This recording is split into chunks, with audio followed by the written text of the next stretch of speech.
week's brand new episode of Star Wars Rebels, Sabine Wren has to come to grips with her past as a Mandalorian as she prepares to conquer the trials of the Darksaber. After watching this week's episode, I thought to myself, why don't they just make Sabine Wren the main character of Star Wars Rebels? She's infinitely more interesting than Ezra, she's definitely not as annoying, and frankly, she just kicks ass, especially because in this week's episode, she finally begins her training with the Darksaber. And of course, her instructor is going to be Kanan Jarrus. This is an episode that was more about atmosphere and not so much about crazy, ridiculous action, but honestly, I really liked it. Sabine Wren is a really interesting character. The fact that, of course, she's a Mandalorian immediately makes her very attractive to Star Wars fans, as next to the Jedi and the Sith, I would say that the Mandalorians were probably the most powerful element in the galaxy. Don't quote me on any of that shit, by the way. I mostly just watch the movies.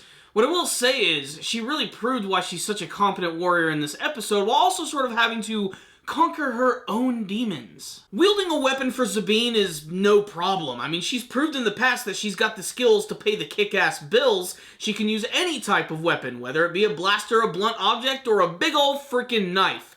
Which is why she has a lot of confidence with using the Darksaber. The problem is, she doesn't want any of the baggage that comes along with it. Of course, the Darksaber is a very important element in the Star Wars universe, and they even reveal some more of the cool origins of it in this episode. Apparently, it was created by Jedi Master Tar Vizsla, a member of the Vizsla family, which is really interesting because I never even thought of the concept of a Mandalorian actually being a Jedi. When he passed, the Jedi Temple decided to take this weapon away, but his family decided they want it back. They snuck in, they took the sword back for their very own uses, which ended up basically being a symbol of leadership for the Mandalorians. If you hold this weapon, you better be prepared to be the king or the queen. And it doesn't seem like Sabine wants any of this to happen, because one, her relationship with her family is pretty strained. This has been made clear multiple times in a lot of the previous episodes of the series, but for Sabine to finally talk about it in this episode is really important for the development of her character and her basically becoming the next leader of this Mandalorian cell, which is going to team up with the rebellion to take down the frickin' Empire. Most of this episode is essentially just watching Sabine and Kanan go through some training sequences, as well as Ezra, who's basically there just to teach her the basics. It is also worth noting that she doesn't initially start training with the Darksaber. They're actually using these bokken, or these sticks, which is kind of what they use in kendo, in the Japanese sport. So it's kind of interesting that they're going with that route, and it sort of ties it again into the Japanese origins of Star Wars.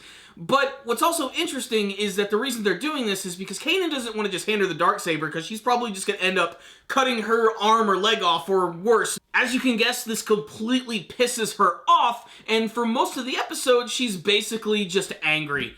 Angry at freaking everyone. Angry that she's not good enough with the Darksaber. Angry that she doesn't want to have to go back and confront her family. Angry that Kanan is being a freaking hard-ass during his training sequences, and it leads to a lot of great drama.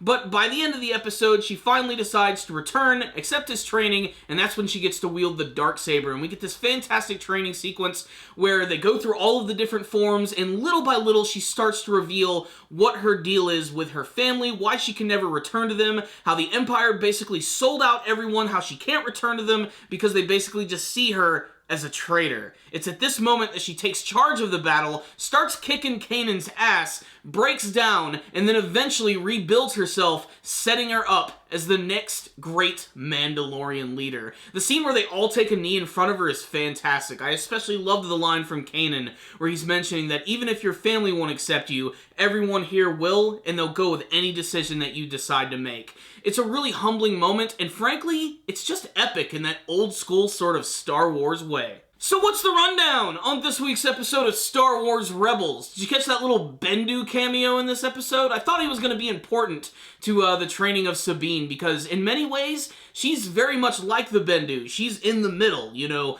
Every being contains the Force, but you have to be able to accept it, and Sabine has not. She's not exactly evil, she's not exactly good, she's a hero, but she knows how to do things in a really rough way. She's right there in the middle, which is why I was kind of hoping we'd get a confrontation with these characters. But basically, it's just there to remind us that, hey, Bendu's here, and he's still just sort of randomly sleeping around the planet wherever the hell he wants. But this episode right here is basically devoted all to Sabine taking up the mantle as a Mandalorian leader so that they can basically build this giant Mandalorian cell, which is going to join the rebels in their battle against the Empire, which is really epic when you think about it. I can't wait to see if she's eventually going to actually be the leader of this massive group of Mandalorian soldiers. I mean, the trailer for the season definitely gave away the fact that we are going to see Sabine interact with her mother. It's just a matter of time before we get there, and it's going to be very tense. Not to mention, she also got some cool upgrades in this episode. She got those Mandalorian gauntlets or vambraces, which have all types of cool little gadgets on them,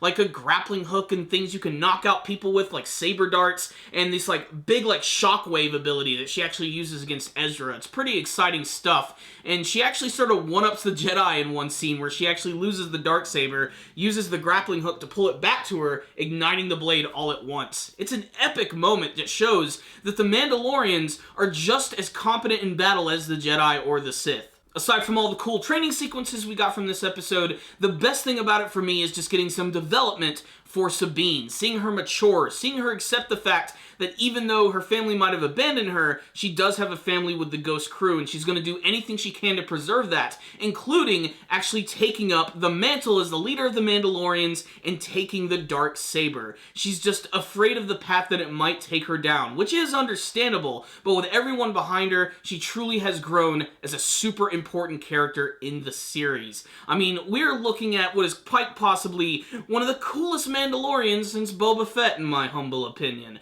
And that's exactly why Sabine Wren is my favorite character from the series. She's not as obnoxious as Ezra, she's got a really cool story going for her, and honestly, I can't wait to see more of the episodes that are going to involve her and the rest of her development as she plans to use the Darksaber to unite the Mandalorians and the Rebels. This episode was awesome, I really loved it, the development was fantastic, lots of cool sword training sequences. The Darksaber is awesome, I think it speaks for itself. It's a freaking black lightsaber. That is friggin' metal. So, I'm going to give this episode a 5 out of 5. I honestly liked it that much. It was a slow episode. There are some people who are probably going to want a little bit more from this one, as it's essentially just a lot of extended training sequences and Sabine just admitting her own faults about her family, but it's still pretty damn good as far as development goes, and it's a step in the right direction for the series. As it stands, my favorite episodes from Season 3 have all involved episodes that involve Sabine and the Mandalorians. Maybe it's because I'm just such a big Boba Fett fan, but still, I love this. So, people who love, like, the Mandalorians and want to learn more about the lore of them, check out this series. Not only are we getting to learn about the origins of the Darksaber, but it seems like Sabine is going to end up turning into a legendary figure for the Mandalorians. So check it out. Love this one. 5 out of 5 from me. If any of you did watch the episode, make sure to tell me what you thought about it in the comment section below. Tell me if you liked this episode, if you did not like this episode. What do you hope to see more of from Sabine in Star Wars Rebels and more of the 3rd season? Please tell me in the comment section below. Thank you guys so much for watching this video. Make sure to subscribe to the channel. That way you'll be able to see all of our Star Wars Rebels reviews, as well as a lot of other reviews on anime and manga series and discussions, and even a really cool kick-ass podcast show. Make sure to like the video if you liked it, and please leave me a comment or two. I would love to interact with you guys. Thank you guys again for watching, and as always, may the Force be with you.